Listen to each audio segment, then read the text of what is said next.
ko maging matatag sa gitna ng pinagdadaanan ko. Yan na pala ang huli na miss kong kakulitan mo. Paglalambing mo na sa akin na pag-aalaga mo. Namimiss na kita kahit nasaan ako. Pag natutulog ako, sana'y gabayan mo na ako. Ikaw yung nanay ko, ikaw ang the best, ikaw ang nanay ko.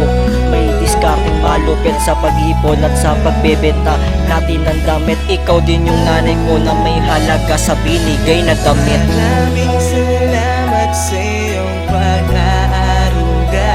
Ikaw ang siyang nagpahalagan ng tunay na pagmamahal. Dahil sa'yo natuto ako na magpahalaga.